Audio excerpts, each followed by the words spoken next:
নমস্কার সবাইকে, ওয়ান্ডার মহুয়ার নতুন একটি ভিডিওতে সকলকে স্বাগত। আজকে শুক্রবার আর এখন সকাল 8:15। তাহলে আজকের ভিডিওটা শুরু করি। সকালে নিয়েছি 1 কাপ চা আর তার সঙ্গে 1 বাটি চিড়ে ভাজা। চিড়ে ভাজাটা আমি বাড়িতেই ভেজেছি। আজকে সকাল থেকেই মেঘলা, ডোডো স্কুল যাওয়ার সময় 1 পশলা বৃষ্টিও হয়েছে, কিন্তু এখন বৃষ্টি পড়ছে না, তবে আকাশটা মেঘলা হয়ে রয়েছে। ফ্ল্যাটে যখন আমরা ইন্টেরিয়ারের কাজ শুরু করাই তখন সমস্ত কিছুর সঙ্গে কথা হয়েছিল খাটের পাশে একটা সাইড টেবিল করার জন্য, কিন্তু যে দাদা আমাদের ফ্ল্যাটে এই সমস্ত কাজ করেছে সে হয়তো কোনো কারণে ভুলে গেছে। তবে আমি খুব শীঘ্রই ফ্ল্যাটে কয়েকটা কাজ করাবো, তখন ওই দাদা বলেছে উনি টেবিলটা বানিয়ে দেবেন। এখন তো প্রত্যেকদিন সকালে উঠে আমার প্রথম কাজ হলো ব্যালকনিতে এসে একবার ব্যালকনির গাছগুলোকে দেখা। তবে আজকে ব্যালকনিতে এসে আমি যেই জিনিসটা দেখলাম সেইটা দেখে সত্যি আমার মনটা ভীষণ ভালো হয়ে গেছে। চলুন আপনাদেরকেও একবার দেখাই। সেইটা হলো এই যে আমার ব্যালকনির বাগানের প্রথম ফুল। অনেক দিন ধরে অপেক্ষায় ছিলাম কবে ফুটবে কবে ফুটবে, অবশেষে আজকে ফুটেছে। এত ভালো লাগছে না দেখে, আর কালারটা এত মিষ্টি হয়েছে। এখনও আরও অনেকগুলোই কড়ি আছে, এগুলোও আস্তে আস্তে ফুটবে। এই যে দেখুন, আর তার পাশে এই যে মাথাটা গাছের কেটে দেওয়া হয়েছিল এই অ্যাডোনিয়ামেরই, সেখান থেকেও একদম ঝাঁক হয়ে সমস্ত ডালপালা বেরোচ্ছে। আর আমার নীলকণ্ঠটাও কিন্তু খুব সুন্দর বড় হয়েছে। এইটা একটু তাড়াতাড়ি বড় হয়েছে, আর এর পাশে যে ছোট্টটা রয়েছে সেটা না অত তাড়াতাড়ি বাড়ছে না। তবে অজয় বলল সব গাছের বৃদ্ধির ক্ষমতা তো সমান হয় না, কেউ একটু আগে বেড়ে যায় কেউ একটু পরে। তো আরও দানা ছড়ানো হয়েছে, দেখা যাক কটা গাছ বেরায়। আজকে অনেক দিন পর একটা হেয়ার প্যাক তৈরি করছি। আসলে প্রত্যেক দিনই তো সকালবেলা স্নান করে যেহেতু পুজোটা হয়ে যায়, তাই আলাদা করে চুলের আর কোনো যত্ন নেওয়া হয় না। বলতে গেলে ওই চুলে একটুখানি নর্মাল তেল লাগিয়ে শ্যাম্পু করে নিই আর কি। তবে আজকে ঠিক করেছি যতই স্নান হয়ে যাক, পুজো হয়ে যাক, আজকে একটা হেয়ার প্যাক লাগাবো। আমার আগের ভিডিওতে সুস্মিতা দাস বলে আমাকে একজন কমেন্ট করেছে, আমি বেশ কয়েকদিন থেকেই ভ্লগ দেখছি, ভালো লাগছে, তোমার কথা বলা ভীষণ স্পষ্ট, শুনতে ভালো লাগে। এটা জিজি প্লান্ট, আমিও বাবলাতলার খুব কাছেই থাকি। হ্যাঁ, আমি এর আগের ভিডিওতে আমার ওই ইনডোর প্ল্যান্টের নামটা জানতে চেয়েছিলাম, তার জন্য অসংখ্য ধন্যবাদ, তুমি আমাকে নামটা জানিয়েছো। আর আমিও বাবলাতলার কাছাকাছিই থাকি। তনয়া মণ্ডল বলে আমাকে একটা বোন কমেন্ট করেছে, দিদি তোমার কিচেনের টাইলসটা আমার মতন একদম সেম। হ্যাঁ, তাহলে তো ভালোই হলো, দুজনের সেম সেম টাইলস। আসলে যেদিন থেকে আমি ঠিক করেছিলাম যে আমি মডিউলার কিচেন বানাবো, আমার মাথায় দুটো কালার অপশান ছিল। একটা হচ্ছে অরেঞ্জ কালার আর একটা হচ্ছে আমি যে কালারটা করিয়েছি। তো যেহেতু এই কালারটা করিয়েছি সেই জন্য সেই কালার ম্যাচিং করেই আমি আমার টাইলসটাও লাগিয়েছি। জানেন তো, গতকাল আমার কিছু ফ্রেন্ড এসেছিল আমার এই নতুন ফ্ল্যাটটাকে দেখতে, যারা গৃহপ্রবেশে আসতে পারেনি, আর তাদের আবদার ছিল তারা আমার হাতের পাস্তা খাবে। তো তাদের আবদার রাখতেই কালকে একটু পাস্তা বানিয়েছিলাম। তো অনেকটা পাস্তাই রয়ে গেছিল, তো সেইটা দিয়েই আজকের ব্রেকফাস্টটা করছি। শর্মিলা চ্যাটার্জি বলে আমাকে একজন কমেন্ট করেছে, খুব ভালো লাগলো। অসংখ্য ধন্যবাদ এইভাবে এত সুন্দর কমেন্ট করার জন্য। চলুন এখন রান্নাটা চটপট সেরে নিই। আজকে ভীষণ পছন্দের আমার একটা রান্না বানাবো, সেটা হচ্ছে ওল কচু। আপনারা কম বেশি অনেকেই এই কচুটার সাথে হয়তো পরিচিত, আমার ভীষণ ভালো লাগে। আর আজকে কচুটা বানাবো চিংড়ি মাছ দিয়ে। চিংড়ি মাছ দিয়ে ওল কচুর তরকারি। বিপাশা হালদার বলে আমাকে একজন কমেন্ট করেছে, অ্যাকোরিয়ামটা দেখাবে কিন্তু, অপেক্ষা করে আছি। আর তোমার বারান্দার গাছগুলো আর ইনডোর প্লান্টসগুলো দেখিও, আর মেনটেন্সটা বলো। হ্যাঁ দিদি ভাই বা বোন, তুমি যাই হবে না কেন, আমি জানি তুমি আমার অ্যাকোরিয়ামটা দেখতে চেয়েছো। খুব শীঘ্রই আমি অ্যাকোরিয়ামের ভিডিও শেয়ার করব। আর গাছের মেনটেন্সের কথা যদি বলি, সেটা আমি অজয়ের থেকে জেনে বা অজয়ের মুখ থেকেই আমি তোমাদের সাথে শেয়ার করে দেবো। অন্তরা কর্মকার বলে আমাকে একজন কমেন্ট করেছে, এই অসাধারণ ভিডিওগুলোই আমাদের মতো নতুনদের প্রেরণা। অনেক অনেক ধন্যবাদ জানালেও হয়তো কম হবে, এত সুন্দর একটা কমেন্ট আপনি করেছেন। এইটা ভেবেও আমার ভালো লাগে যে আমার ভিডিও কারোর মনে প্রেরণা জাগায়, কাউকে ইন্সপায়ার করে, কারোর মনে পজিটিভিটি আনে। আর বিশ্বাস করুন, আপনাদেরও এত সুন্দর সুন্দর কমেন্ট পড়ে আমিও কিন্তু অনেকটা ইন্সপায়ার হই। তাই আপনারা এইভাবেই পাশে থাকবেন আর আমাকে আশীর্বাদ করবেন। এখন এইদিকে একটা অমলেট তৈরি করে নিচ্ছি। অজয় তো চিংড়ি মাছ খায় না, তাই ওর জন্য একটা অমলেট বানাচ্ছি। এই 1 থেকে 2 বছর হলো অজয়ের চিংড়ি মাছ আর কাঁকড়ায় না প্রচণ্ড অ্যালার্জি, তাই ও টোটালি খাওয়া বন্ধ করে দিয়েছে, নইলে আগে খেত। আর এইদিকে মা পাঠিয়েছে আজকে লোটে মাছ।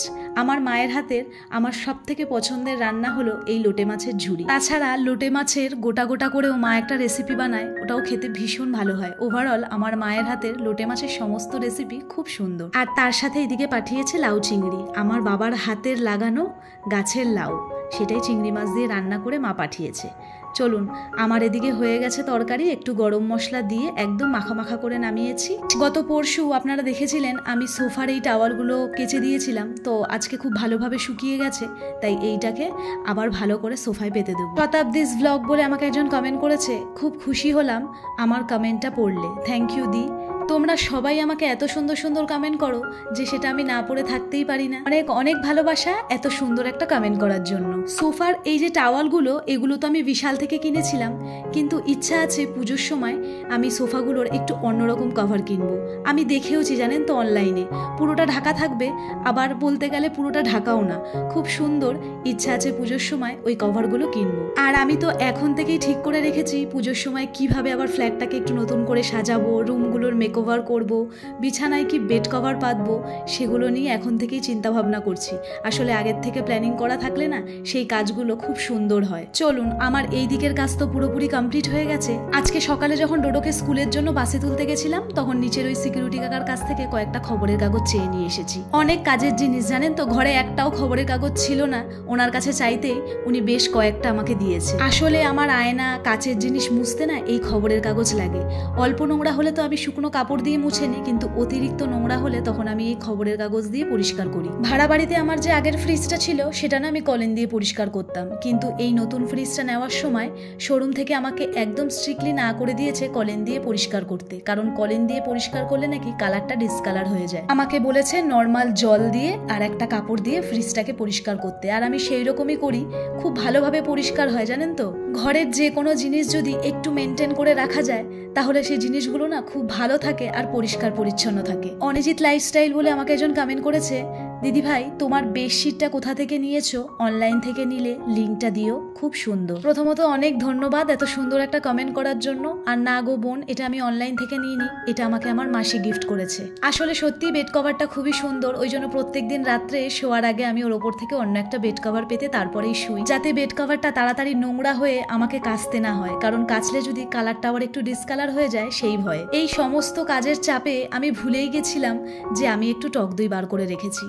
আসলে আমি প্রত্যেক দিনই একটু টক দই খাই, আমার যেহেতু খুব অ্যাসিডিটির প্রবলেম, তাই আমাকে ডক্টর বলেছে আমার খাবার তালিকায় প্রত্যেক দিনই একটু করে টক দই রাখতে। সংসারের সমস্ত কাজের সাথে সাথে আমি চেষ্টা করি নিজেরও একটু খেয়াল রাখতে, কারণ আমি একটা জিনিস সবসময় চিন্তা করি, আমি যদি নিজে ভালো না থাকি তাহলে কি করে এই সংসারটাকে সামলাবো আর সংসারের লোকজনগুলো দেখাশোনা করব। তাই সংসার সামলানোর সাথে সাথে কিন্তু নিজের খেয়াল রাখাটাও অনেকটা জরুরি। তারপরে হঠাৎ আমার মনে পড়লো আমার কয়েকটা কাজ পেন্ডিং রয়েছে, তো সেগুলোকেই আমি এখন চটপট করে সেরে নিলাম।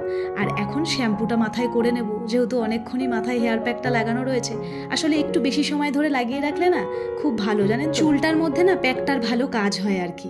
আর এই দেখুন এখন এখানের আবার একটা নতুন বন্ধু হয়েছে, দেখতে পাচ্ছেন রেটিভারটাকে, এখান থেকে হাত দেখালে আওয়াজ দিলে না ও ওখান থেকে আওয়াজ দেয় প্রত্যেক দিন। চলুন, মাথায় শ্যাম্পু করে খাওয়া দাওয়াও সেরে নিয়েছি। আজকে সকালবেলা বেশ কয়েকটা কৌটোকাটি ধুয়ে দিয়েছিলাম, তো সেগুলো এখন শুকিয়ে গেছে, তাই সেগুলোর মধ্যে মশলাপাতিগুলো ঢেলে নেব। আমি যখনই যে মশলার কৌটো খালি হয় তখনই সেটাকে ধুয়ে ফেলি, তাহলে সেটাও তো তেল চিটা হয় না, আর ধুতে গেলে অতটা পরে কষ্টও হয় না। মহুয়া দেবনাথ দত্ত বলে আমাকে একজন কমেন্ট করেছে কিচেন ক্যাবিনেটটার একটা আইডিয়া দেবেন। আসলে আপনি ক্যাবিনেটের কি ব্যাপারে আইডিয়া চাইছেন আমি না সেটা বুঝতে পারলাম না, একটু যদি ভেঙে বলেন তাহলে আমারও সুবিধা হয়। রাজাবাবু বলে আমাকে একজন কমেন্ট করেছে, দিদি তোমার ভিডিও কিছুদিন ধরে দেখছি, খুব ভালো লাগলো। ডোডো কোন স্কুলে পড়ে, ওটা কোন বোর্ডের স্কুল? আমার বাড়ি মুর্শিদাবাদ, আমার নাম ঝুমা। অনেক অনেক ধন্যবাদ ঝুমা এত সুন্দর একটা কমেন্ট করার জন্য। আর ডোডো আমাদের এখানেরই একটা বেসরকারি স্কুলে পড়ে, ওটা সিবিএসসি বোর্ডের স্কুল। আপনাদের মধ্যে অনেকেই যেমন আমার ভিডিওর অপেক্ষায় থাকেন, তেমনি আমিও কিন্তু আপনাদের এত সুন্দর সুন্দর কমেন্ট পাওয়ার আশায় থাকি, যে আপনারা কখন আমাকে এত সুন্দর সুন্দর কমেন্ট করবেন আর আমি সেগুলোর রিপ্লাই দেব। এইভাবেই আমার পাশে থাকবেন আর আমাকে আশীর্বাদ করবেন। তাহলে আজকের ভিডিওটা এখানেই শেষ করছি, দেখা হবে খুব তাড়াতাড়ি। সকলে ভালো থাকবেন, সুস্থ থাকবেন, আর ভিডিওটা কেমন লাগলো জানাতে কিন্তু একদম ভুলবেন না।